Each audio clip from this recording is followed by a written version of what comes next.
네, 사랑하는 여러분. 오늘 우리가 공부할 것은요. 5월 8일 내일자부터 시작해서 14일까지 다음 주 수요일까지 공부를 합니다. 5월 8일자 제목은 효과 있는 부르심을 받은 자들이 금생에서 누리는 은택이 뭐냐? 그런 것이죠. 우리가 다 효과 있는 부르심을 받았잖아요. 성령 하나님께서 말씀을 가지고 우리 가운데 역사하셔서 우리가 다 이렇게 효과 있는 부르심을 받았습니다. 믿는 사람으로 나온 거죠. 예수 그리스도 앞에 나온 거. 회심의 은혜를 우리가 다 경험하는 자들인데 이런 우리들이 금생에서 어떤 구원의 은택을 누릴까요? 소위 말해 항시 이문을 우리가 보겠습니다. 효과 있는 부르심을 받은 자들은 금생에서 어떤 은택에 참여합니까? 답. 효과 있는 부르심을 받은 자들은 의롭다 하심, 양자 삼으심, 거룩하게 하심, 그리고 금생에서 이것들에 동반되거나 이것들로부터 나오는 여러 은택에 참여합니다. 네, 이렇게 되어 있습니다. 이 말씀 속에서 결국 우리가 효과 있는 부르심을 받은 우리들이 누리고 있는 은퇴 몇 가지가 제시되고 있어요. 우선 그것들은 66쪽 밑에서 다섯 줄 가게 되면 의롭다 하시며 양자섭시 하무시며 거룩해 하심이 우리가 받은 은택입니다. 먼저 제시가 되고 있죠. 밑에 두 줄 제일 먼저 의롭다 하심이 먼저 제시되고 있다는 것. 이것이 굉장히 중요한 일이죠. 의롭다 하심이라는 것은 67쪽 맨 첫 줄에 그리스도의 의를 전가받아서 의로운 자로 여김을 받는 것을 가리켜 말합니다. 이러한 것은 굉장히 중요한 것은 죄인에서 의인으로 또 원수의 사람이 자녀로 신분이 바뀌었다는 사실을 의미하는 거예요. 모든 신자가 누리는 은택은 바로 이 사실부터 출발합니다. 이신칭에 이 은혜가 없으면 사실 어떠한 은택도 나오지를 않아요. 그래서 그 달랑 맨 끝에 보게 되면 신자가 받는 은혜 가운데 의롭다 하심이 가장 먼저 나온 것은 의롭다 하심을 받은 자에게 거룩하게 하시는 은혜가 되어지고 거룩하신 하는 은혜가 그 뒤에 따르는 거예요. 그러니까 이 거꾸로 보면 안 된다는 거죠. 거룩하게 하시는 성화의 은혜를 먼저 말하고 거기에서 칭의 은혜가 나온다. 이렇게 말하면 안 됩니다. 신자는 이와 같이 그 다음 달라 67쪽 신분의 변화로 인해서 은혜에 합당한 거룩한 삶으로 우리가 나아가게 되죠. 그리고 회개의 열매도 맺고 하나님께 감사하는 선행을 살아갑니다. 이 회개는 처음 믿을 때 의롭다 하심을 받기 이전에 믿음으로 의롭다를 받는데 처음 믿을 때도 이미 받은 은혜이지만 그러나 더욱더 큰 것은 이러한 은혜를 여기서 말하는 은혜는 이렇게 의롭다를 받은 자로서 성도의 삶을 살아갈 때 나오는 회개의 은혜입니다. 이게 회심의 은혜하고는 다르죠. 처음 믿는 회심의 은혜와는 달리 이렇게 됩니다. 그래서 이런 은혜들을 그리고 거기서부터 이제 나오는 은혜들을 다음 가에서 의롭다 하심부터 차근차근 살펴보겠다 이렇게 되어 있습니다. 이 정도로 이제 첫날 내일 것은 마무리가 되어집니다. 이렇게 해서 효과 있는 부르심에 대한 내용이 다 마무리되고 이제 11장부터 의롭다 하심이 이제 시작돼 갑니다. 5월 9일자 날짜죠. 의롭다 하심의 의미가 뭐냐? 이제 그러면 이제 우리가 아까 의롭다 하심, 거룩하게 하심, 양자 삼으심 이게 다 배웠는데 그럼 의롭다 하심 먼저 구체적인 내용을 좀 들어가 보자는 거죠. 그러면 수요일 문답 33, 대요일 문답 70, 요 문답을 살펴보겠습니다.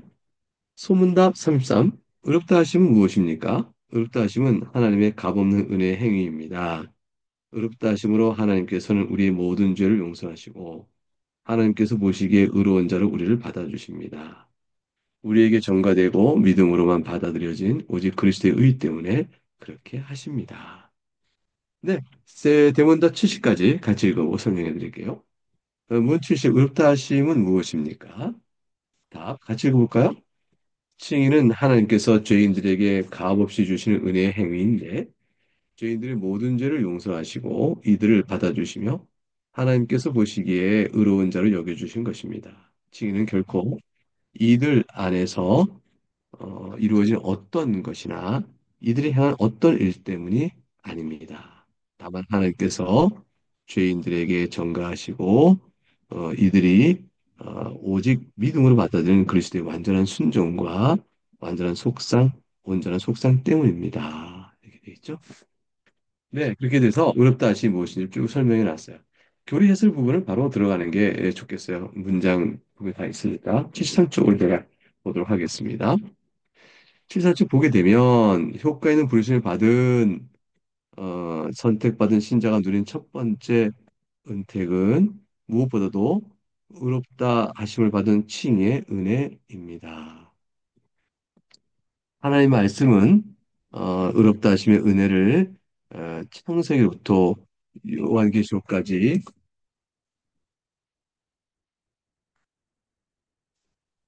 죄송합니다. 전화기를 꺼놔야겠습니다. 어, 하나님의 말씀은 의롭다 하심의 은혜를 창세기부터 요한계시록까지 성경 전체를 통해 나타납니다. 이게 굉장히 중요한 사실이죠. 얼마나 중요하냐면 이게 성경 전체의 핵심이에요. 그래서 어, 이를테면 아브라함이 여호와를 믿으니 여호와께서 이를 그의 의로 여기시고 창세기 15장 6절. 허물의 사함을 받고 자신의 죄가 가린 줄 복이 있도다. 마음에 간사히 먹고 여호와께 정죄당하시 않는 복이 있도다. 이게 시편 32편 1절과 2절 이런 내용. 그리고 이제 로마서 3장 28절, 계시록 7장 14절. 제가 계속 이어가는 내용을 이렇게 해놓은 이유는 성경 창세기부터 계시록까지 이어진 내용의 대표적인 구절을 어, 써놓은 겁니다. 그래서 실제로 이 내용이 얼마나 의롭다 하심이 성경 전체에 흘러 있는가를 대표적으로 뽑아놓은 거예요. 그래서 이제 예수님께서 모세의 율법과 선지자의 글과 시편이 나를 기록한 내용을 담고 있다 하는 말씀 누가복음 24장 44절. 이 말씀이 결국은 성경 전체를 요약하고 있죠. 그리스도의 사역을 가리킨다는 것인데 그 사역의 첫 번째 사역이 뭐냐면 구속 사역이거든요. 그래서 그걸 통해서 크게 말합니다. 두 가지 사실을 얘기하죠. 하나는 모든 죄를 용서하신 사죄의 은혜요. 다른 하나는 죄 있는 자를 그리스도 안에서 의로운 자를 여기시고 받아주시는 은혜입니다. 그러니까 사죄 용서하시고 죄 있는 자를 의로운 자를 여겨주시는 은혜. 이 두 가지가 그리스도의 의롭다 하심의 두 주요 내용이 되어집니다. 먼저 제3의 은혜는 여러분과 제가 짊어지고 있는 죄의 모든 문제를 그 책임을 면하게 해주는 일을 하겠죠. 죄책이 면해짐으로써 죄책에 수반되는 죄의 형벌도 또한 면해집니다. 이게 죄책이 면해져야 그에 따른 죄의 형벌이 또한 면해지는 거잖아요. 이제 의롭다 하심을 받은 신자는 자신의 범해야 될 모든 죄의 책임이 없으니까 죄의 형벌을 두려워하지 않을 자가 되어지죠. 그리고 74쪽에 보니까 또 다른 한 측면을 아까 설명을 해놓고 있습니다. 하나님께 행할 의무를 다한 건 아니죠. 죄책이 면해져서 형벌 받을 의무가 없다고 해서 하나님이 명하신 일을 다 행하는 자는 아니에요. 이것은 뭐냐면 율법을 온전히 다 행하는 자가 되려면 율법의 정죄를 받을 이유가 없는 의로운 자가 되어야 되잖아요. 마치 율법을 전부 다 행한 자라야 되는 것이니까 그런 자처럼 예수님께서 자신의 의를 우리에게 전가시켜 주십니다. 예, 요 내용이 이신ting의 의롭다 하심의 주요 내용이고 그 내용이 아까 어, 소문답과 대문답에 나와 있는 내용을 풀어준 것이라 할 수 있습니다. 이제 5월 10날짜로 가겠습니다. 5월 10날짜. 그럼 이제 토요일 거가 되겠죠? 의롭다 하심의 근거와 방식에 대해서 시향ver서 11장 1절이 이렇게 설명해 나가기 시작합니다. 내용을 보겠습니다. 하나님께서 효과 있게 부르시는 사람들을 또한 값없이 의롭다 하신다. 이것은 이들에게 의를 주입하심으로써가 아니라 이들의 죄를 용서하심으로써 그리고 이들을 의로운 자를 여길 받아 주심으로써 이루어진다. 이것은 이들 안에 이루어진 어떤 것이나 이들이 행한 어떤 것 때문이 아니라 오직 그리스도 때문이다. 또한 이것은 믿음 자체나 믿는 행위 또는 어떤 다른 복음적 순종을 이들의 의로 이들에게 전가하심으로써가 아니라 이들이 그리스도와 그분의 의를 믿음으로 받아들이고 의지할 때 오직 그리스도의 순종과 속상을 이들에게 전가하심으로써 이루어진다. 이 믿음은 이들에게 난 것이 아니고 하나님의 선물이다. 우리가 이제 보게 되면 앞에 있는 내용하고만 중복된 부분이 있죠. 그러나 특징적인 것도 있습니다. 그걸 뽑아서 설명을 좀 해드리도록 하겠습니다. 18쪽을 한번 보시죠. 의롭다 하시는 은혜는 죄인의 신자에 뭘 사하시죠? 죄책. 죄책이 사해지면 뭐가 없어지죠? 죄책에 따른 형벌을 받을 이유가 없습니다. 이게 첫 번째 의롭다 하심의 한 측면이고 또 다른 측면은 뭐죠? 그가 율법을 다 온전히 순종한 자 여겨주시는 측면이 있어요. 그 의로운 자 선포하시는 은혜죠. 이런 은혜가 어떻게 가능하냐? 그럴 때 일이 하나님께 행하신 힘으로 어떤 일인지 다 가능한데 그런 이제 이렇게 생각하는 것을 때 우리가 사람 그렇게 생각할 수 있죠. 하나님께서 행하시는 일이면 어떤 일이 다 가능하지 않을까? 근데 이제 문제는 뭐냐면, 왜 이런 일이 어떻게 가능합니까? 묻는 질문은 뭐냐면, 아니, 죄인을 좀 의롭다 하신다고요? 말이 되는 일이에요? 공의롭지 않잖아요. 죄인을 어떻게 의로운 자로 간주하실 수 있어요? 어떻게 죄인을 의로운 자라고 말하시냐고요? 공의롭지 않은데요? 이 얘기를 우리가 할 수가 있는데, 죄인이었던 자가 실제로 의인이 되었다면, 이런 자를 의인으로 선포하는 것이 공의로운 것이겠죠. 근데 실제로 되지 않았어요. 여전히 실제로는 죄인인 자를 의인인 자로 간주해 주시는 거죠.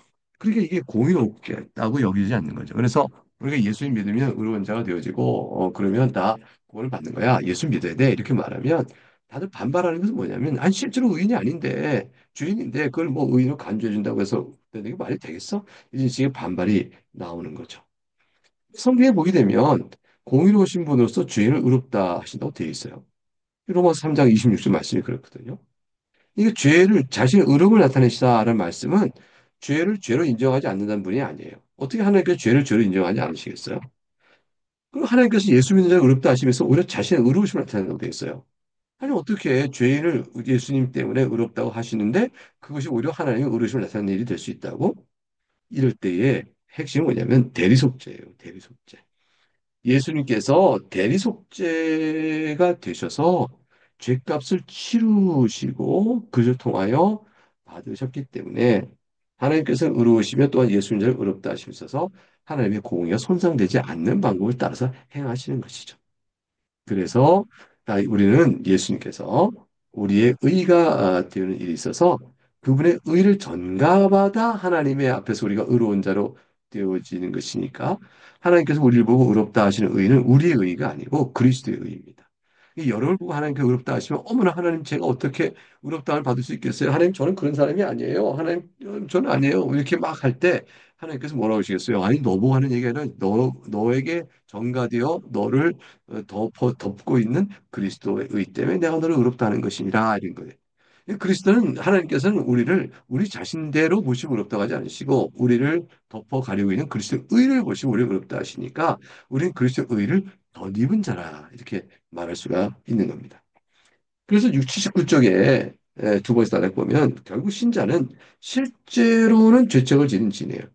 죄책을 짊어지셨고 그 의를 죄인에게 전가해 주셨기 때문에 신자를 의롭다 하시는 결코 거짓도 아니면 모순도 아닌 것이죠.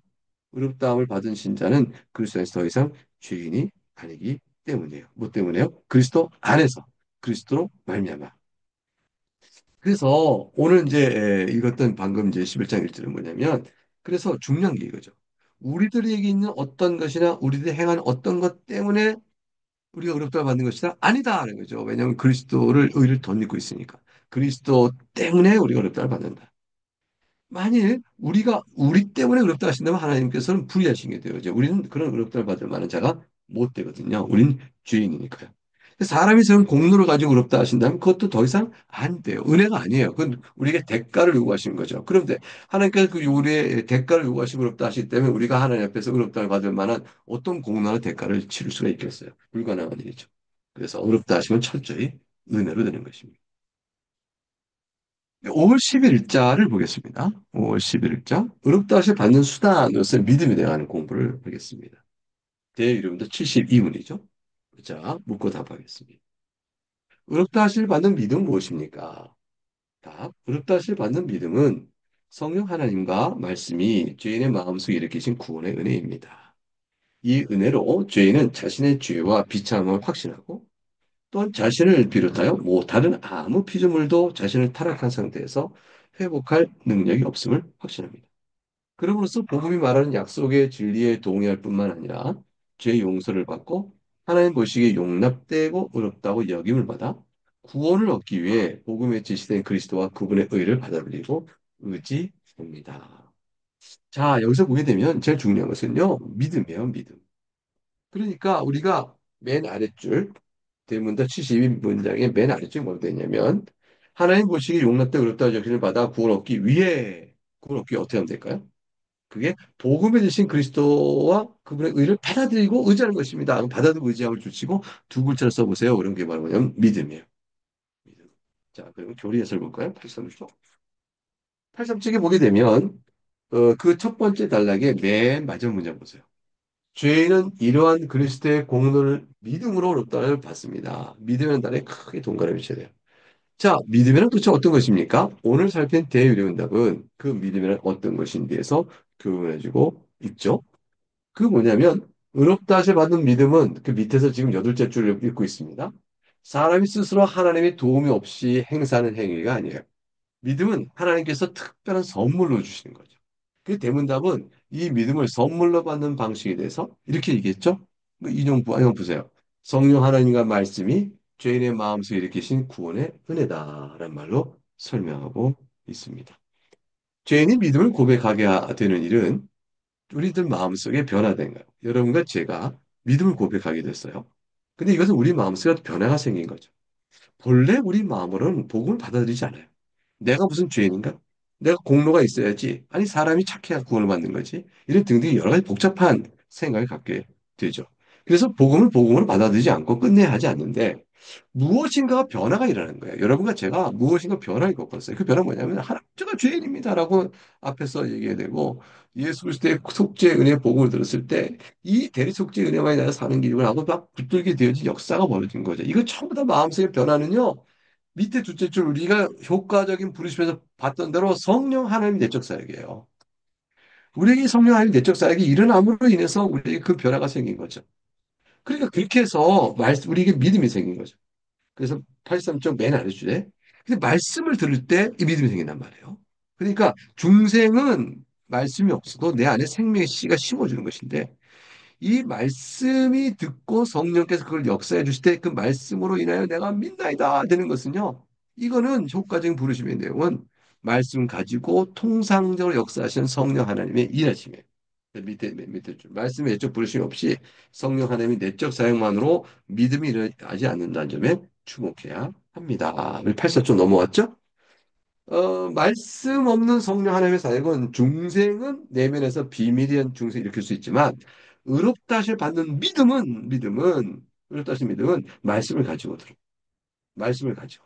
그래서 이 말씀을 들을 때 의롭다 하심 받는 믿음이 바로 복음을 듣고 내가 동의합니다. 죄 용서를 구하는 내가 하나님의 앞에 나가는 거죠. 그래서 성령의 내적 사역이 없이 말씀만으로는 믿음이 일어나지 않습니다. 말씀 사역과 성령의 부르심이 동반되어져서 같이 일어나는 거죠. 그래서 인격적으로 여러 가지 방면이 나타나요. 그래서 84쪽에 그 중간에 보게 되면 위에서 열째 줄쯤 내려오면 두 번째 달락 대응답 72명은 믿음의 은혜를 받은 사람이 먼저 자신 관련해서 두 가지를 확신한다고 되어 있죠. 첫째 뭐예요? 내가 얼마나 죄 아래 있고 얼마나 비참한 자인가를 고백합니다. 두 번째는 내가 이 타락한 상태에 내 스스로는 도저히 회복할 수 없어. 무능력에 대한 고백이죠. 죄의 비참함과 그다음에 결코 하나님의 의에 이를 수 없는 전적 무능력에 대한 고백. 이것이 있으면 그럼 어떻게 돼요? 그리스도만을 의지하게 되어지는 것입니다. 그래서 84쪽에 밑에서 6줄부터 보게 되면 의롭다함을 받는 믿음은 뭐라고 정리할 수 있어요? 그리스도의 복음 안에서 죄 용서가 주어짐을 기쁨으로 받고 또 하나님께서 의롭다 여기시는 근거인 그리스도와 그분의 의만을 받아들이고 있지 가 이게 믿음이에요. 이게 믿음은 우리가 인격적 활동으로 심리적 상태 속에서 고백하고 나가지만 그러나 그 사실이 이루어지는 일들은요 전부 다 어, 아무것도 우리 안에 공로로 주장할 건 아무것도 없는 거예요. 그냥 받아들이는 거예요. 받아들이는 거. 그래서 84쪽에 이제 구별할 게 있어요. 이제 그리스도만을 의지하는 믿음은 성격상 과거 역사에 대한 단순 지식. 옛날에 어떠한 일이 있었지? 2000년에 예수님이 살았었어. 이런 식의 단순 역사 지식을 갖고 우리가 말하는 것과는 전혀 다르다. 이런 것과는 달리 믿음은 변절의 취소가 없어요. 처음에는 믿음을 고백하지만 여러 상황의 변화나 이유로 인하여 믿음을 떠나거나 버린다면 그 첫 고백에 의한 믿음은 일시적인 믿음이 될 뿐이고요. 의롭다함을 받은 의미라 할 수가 없죠. 그래서 처음에 믿음을 고백할 때 우리가 박수 치고 참 환영했는데 이 사람이 중간에 그냥 믿음을 버려요. 그러면 그분은 처음부터 의롭다함을 받는 믿음의 사람이 아니에요. 또 일시적인 감정에서 일어나는 것과 같은 믿음은 참된 구원의 믿음이 아니죠. 그래서 어떻게 이걸 구별할 수 있을까? 왜냐하면 믿고 있을 때.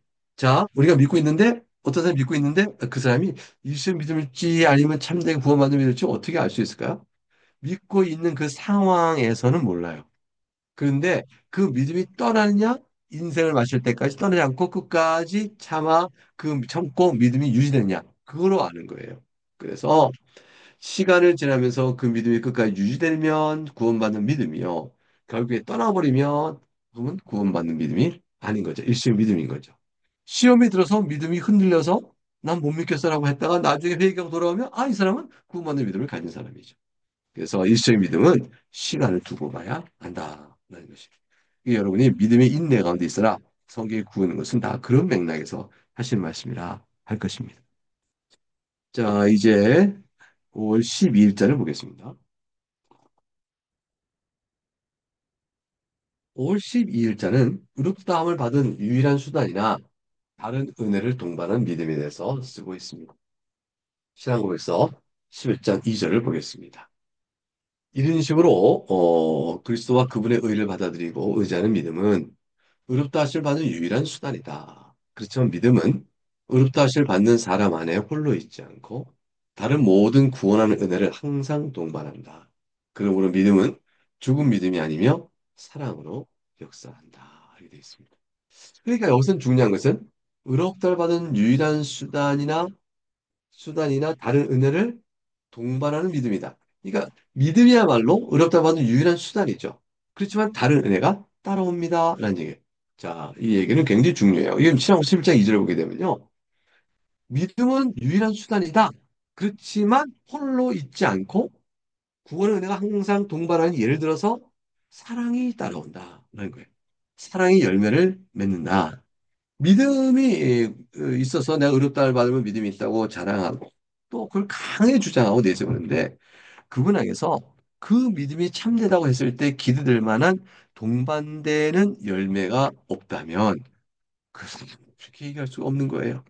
그러니까 열매 맺는 믿음, 증거되는 믿음이 있어야 되는 거죠. 그게 이제 그게 없다고 뭐 도덕적으로 타락하고 방종하게 막 산다 그러봐요. 그럼 그게 되겠어요? 참된 믿음을 볼 수가 없는 거죠.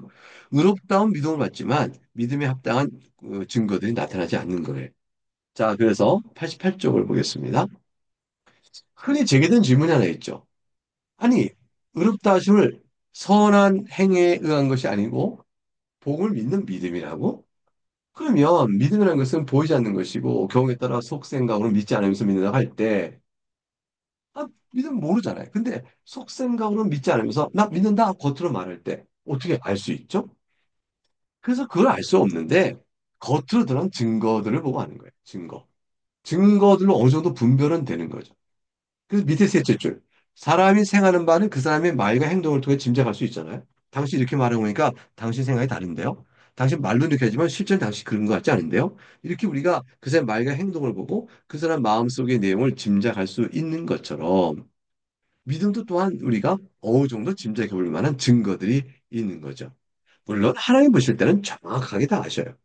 그러나 사람의 경우 89쪽에 왜 보게 되면 위에서 두째 줄 사람이 임의로 자신의 믿음을 판단하고 한 것이 잘못된 길에 따를 수 있을 것을 생각하여 아무리 진짜 믿음을 주장해도 어렵다 하시고 아주 믿음대로 인정될 수가 없을 수가 있게 된 거죠. 사람이 자신의 믿음을 속일 수는 없거든요. 믿음에도 올바른 이해가 있어야 돼요. 그래서 올바른 이해를 가지고 자신의 믿음을 속이지 않고 양심적으로 내가 진짜 믿고 있어야 해도 믿음의 올바른 이해의 기준이 잘못되어 있으면 소용이 없는 거죠. 그래서 그 다음 보겠어요. 믿음으로 다시 받는다면 선한 행함을 소홀히 하고 죄에 머무는 자가 자기 자신의 구원을 확신하는 그릇된 결과를 낳을 것이며 무엇보다 도덕적으로 방종하신 자를 많이 낳게 된다라고 우려를 하는데 이것이 사실은 일반적으로 사람들이 많이 얘기했던 거죠. 종교육 때도 로마 캐톨릭에서 그런 얘기 많이 했었어요. 자, 그런데 믿음을 잘못 이해해서 하는 말이에요. 지금 대문답 72항에서 보듯이 대부분 의롭다 하심을 받은 믿음은 자신의 죄와 비참을 깨닫고 의를 행할 능력이 없음을 확신하면서 말씀의 순종을 위해 성령 하나님의 도우심을 구하게 되는 것입니다.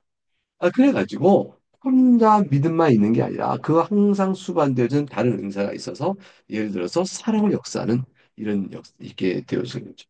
그럼 맨 아래줄 보세요. 89쪽 맨 아래줄.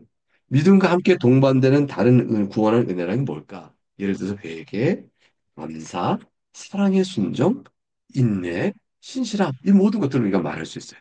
이런 것들이 다 드러나. 이런 것도 어떨 때는 강하게, 어떨 때는 약하게 드러나죠. 그래서 강하게 드러날 때는 아, 이 사람의 믿음이 역시 확실해. 할 수 있지만, 약하게 드러나면 저 사람이 어떻게 믿음이 있는 거야? 이럴 수 있어요.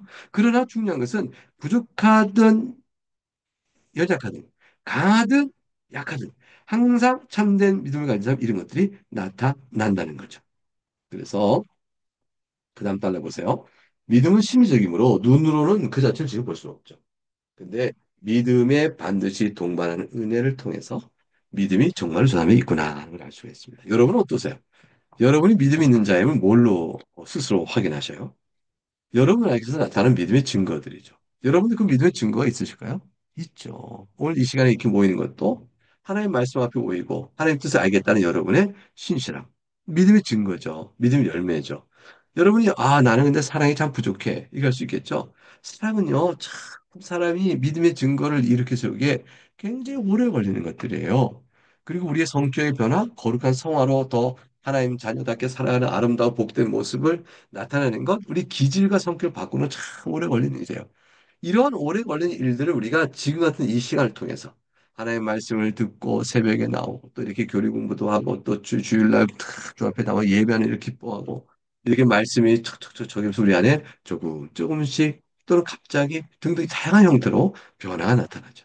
이게 다 열매 증거예요. 이런 것들 아예 없는 사람이 있다니까요.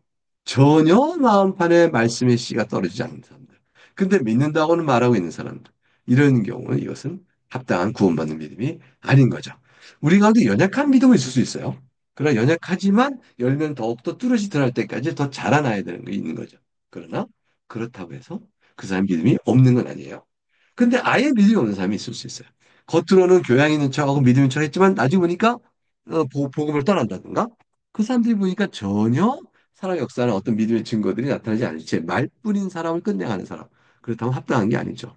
만약 내가 스스로 생각할 때 내 믿음이 그냥 말뿐이야 싶으면 돌아봐야 돼요. 정말로 그런가? 내 안에 열매가 없는가? 정말 그런가? 내 안에 증거가 없는가? 정말로 그런가? 이렇게 돌아봐야 하는 것입니다. 이제 5월 13일자 내용을 보겠습니다. 믿음이 의롭다는 방식에 대해서 공부하도록 하죠. 자, 대문답 이제 73을 보겠습니다. 믿음은 어떻게 죄인을 하나님 보시기에 의롭다 하심을 받게 합니까? 답.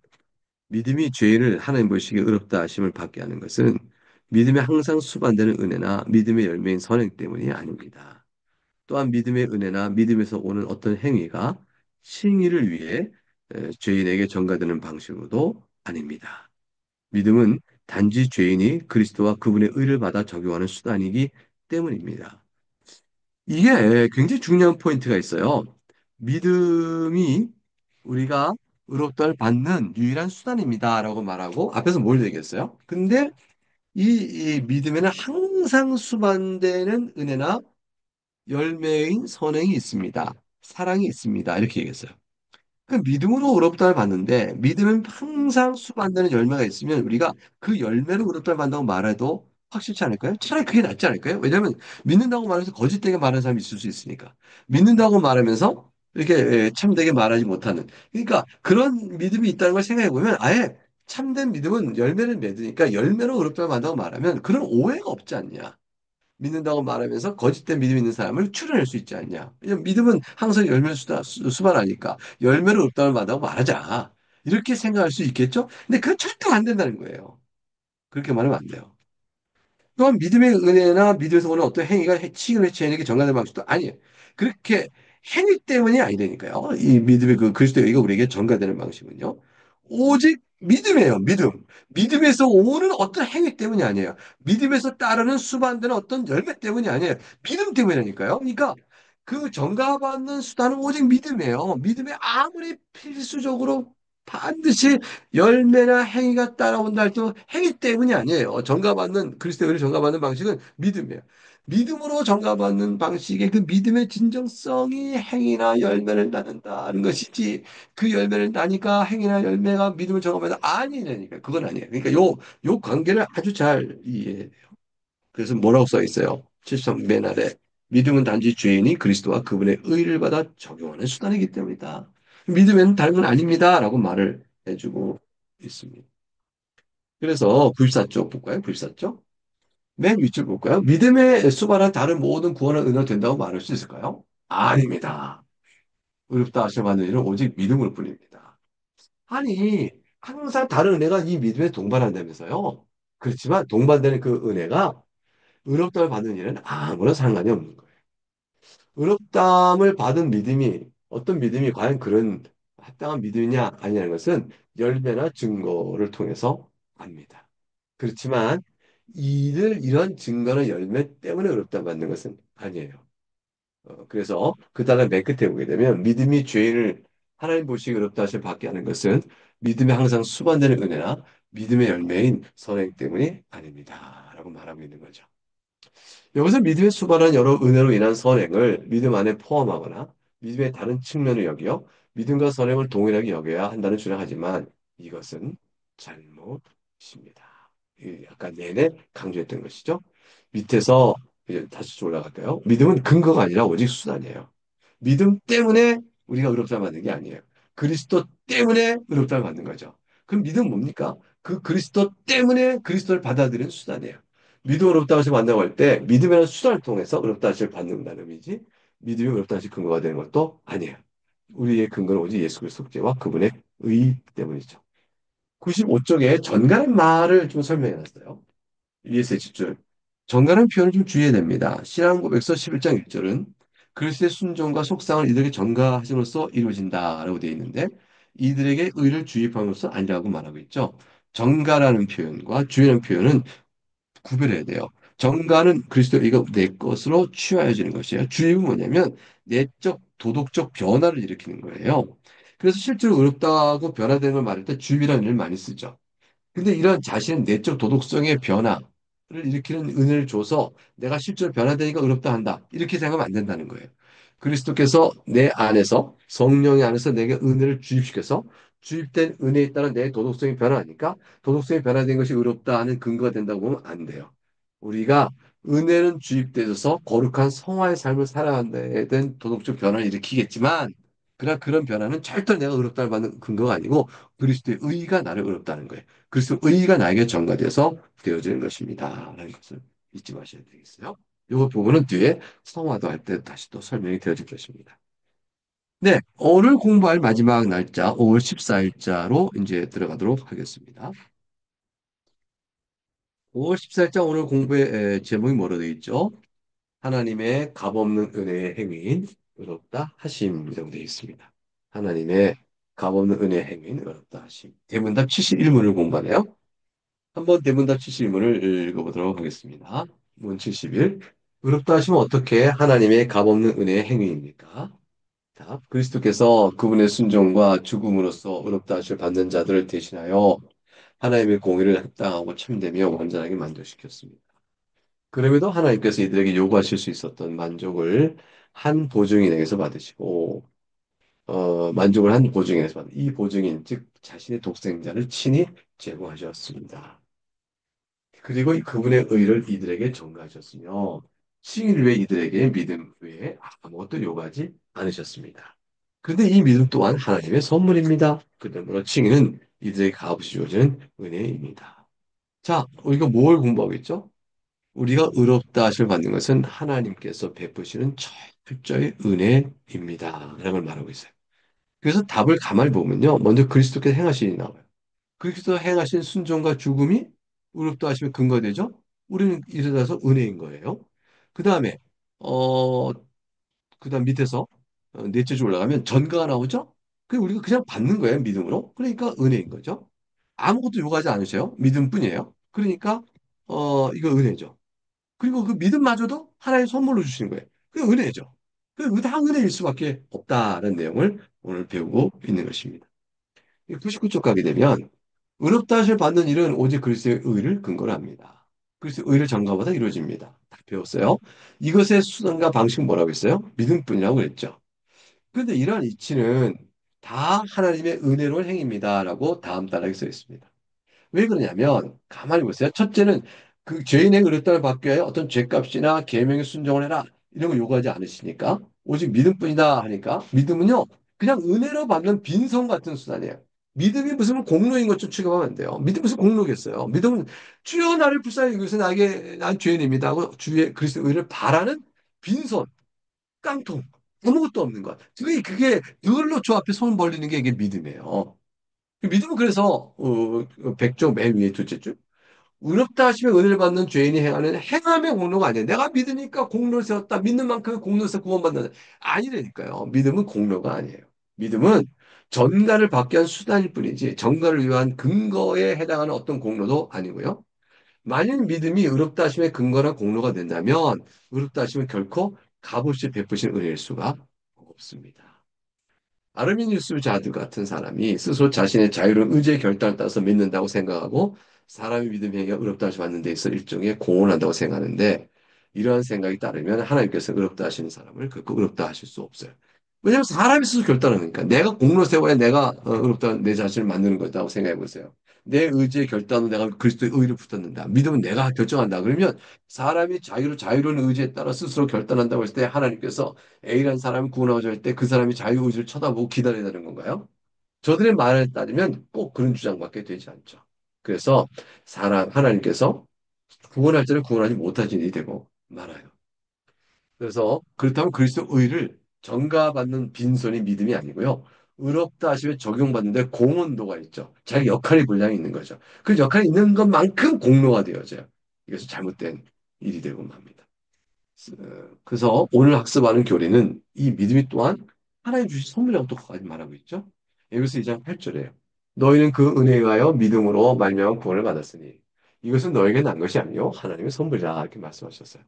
여기서 이것이 믿음으로 말미암는 구원의 전 과정을 가리키는지 아니면 믿음을 가리키는지에 대해서는 토론이 있어요.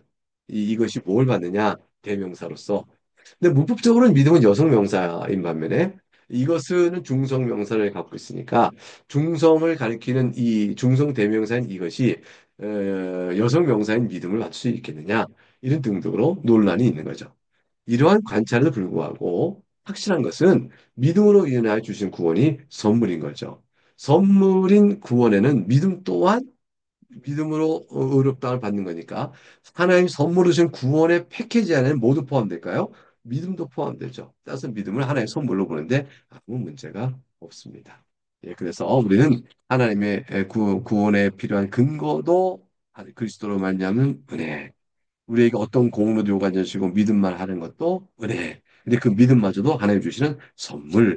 이렇게 해서 그것 또한 은혜 이렇게 되죠. 그래서 우리는 의롭다함을 받고 하나님의 원수에서 하나님의 자녀가 되는 놀라운 은혜, 또 우리가 죄인에서 의인이 되어진 이런 놀라운 은혜를 입는데 이 모든 것이 전적으로 은혜입니다. 하나님의 은혜입니다. 라는 사실 더 마음에 깊이 깨닫는 우리 이 시간이 됐으면 좋겠습니다. 예, 우리가 5월 14일까지 공부했습니다. 이제 다음 주에 5월 15일부터 공부하도록 하죠. 여러분 매일매일 읽고 계시죠? 예, 아주 유익하고 또 이해가 안 가는 건 이제 지나가라고 그러셨어요. 다음에 보면 다시 또 이해가 된다고 말씀드렸습니다. 오늘 이 밤에도 함께 이렇게 참여하여 유익한 공부를 나눌 수 있도록 힘주시고 격려하신 여러분에게 감사를 드립니다. 기도하겠습니다.